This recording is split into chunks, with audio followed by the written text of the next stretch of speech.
Ana dili. Bu şiir mənim Mərziyə poemamdan bir parçadır. Bu Mərziyə Cənubi Azərbaycanda, Güney Azərbaycanında bir müəllimənin həyatından bəhs edir. Mərziyə adında müəllimənin. Bu müəllimə ana dilində, ana dilin müəlliməsiymiş. Fənninin adı Zəban-ı Madəri. Bu da Zəban-ı Madərini tərcümə eləyir, ana dili. Və buna görə də uşaqlara ana dilində, yəni Azərbaycan dilində dərs verilmiş. Bu xəbər tutan məktəbin müdürü bunun məsələsini qaldırır və bunu məktəbdən xaric edirlər və bunun başına çox müsibətlər gəlir və nəhayət 27 yaşındaykən Mərziyə üsküyünü öldürürlər. Bu şeir həmən poemadan bir parçadır. Mən çal dedim, ucal dedim, mən vur dedim, qaldır dedim. Söz hücumdur, söz həmlədir, bircə kəlmə bir cümlədir. Sən dildəki qudrətə bax, cürətə bax, bir cümləni bir kəlməyə sığışdıran kəlmədəki barıta bax, 100 illərin ələyindən arıdılmış arıta bax. Dədələrin bu sözlərin alovunu geyinibdir, ürəkləri bu sözlərin vurğusuyla döyünübdür.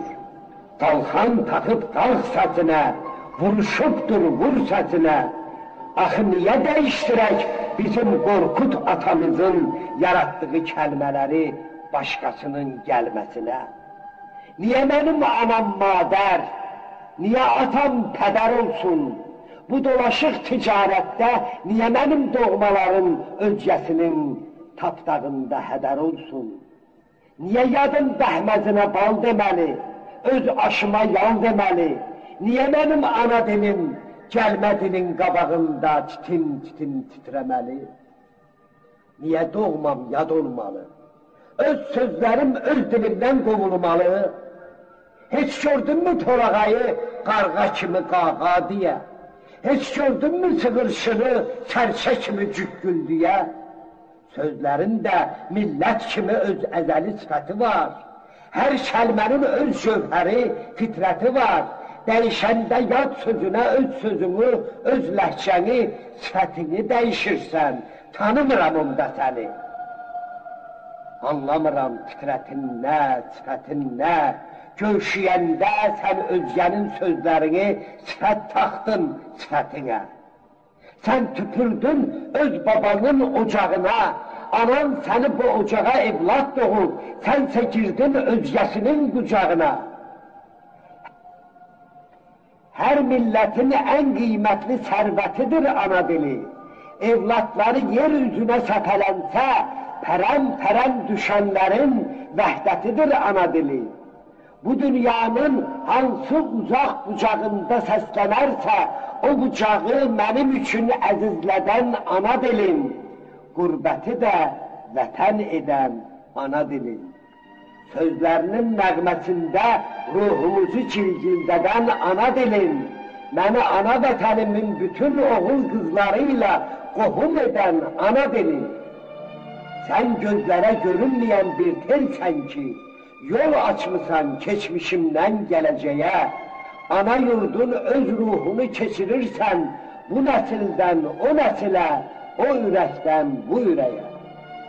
Öz dərdimi, sevincimi dodağımda çağladanım, məni ana vətənimə, bugünümü sabahıma, dünənimə bağladanım, ey səsimə səs verənim, sən ey mənim varlığımı yer üzünə göstərənim, ey şərəfim, ey bayrağım, ey anamın kitabında adı qalan, doğma ikən ögey olan sinə dağım.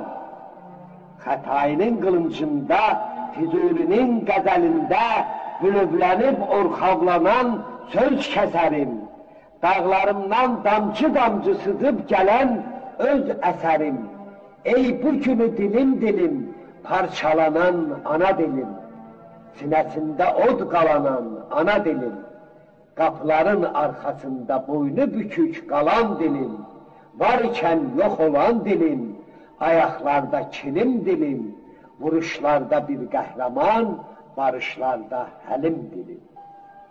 Yadım fitvasıyla, öz güllemizle, özgenin diline ov olan dilim, mühürlü, hukuklu idarelerden daxmalar küncüne kovulan dilim. Alı təbəqələr səni dandılar, sən bir ümman ikən dayaz sandılar, özgənin dilində xoruzlandılar, səni öz sacında qovrulan dilim. Xətayı taxtında sən fərman oldun, dillərə hökm edən qəhrəman oldun, bəs niyə sən bugün pərişan oldun, Babək qılıncından odalan dilim. Tarixin yolunu keçdin uğurlu, sənə batanmadı bir qolu zorlu. Dünəni möhtəşəm, sabahı nurlu, indisi tapdanıb oğulan dilim. Analı atalı ayetim dilim, şərəfim, şöhrətim, qeyrətim dilim.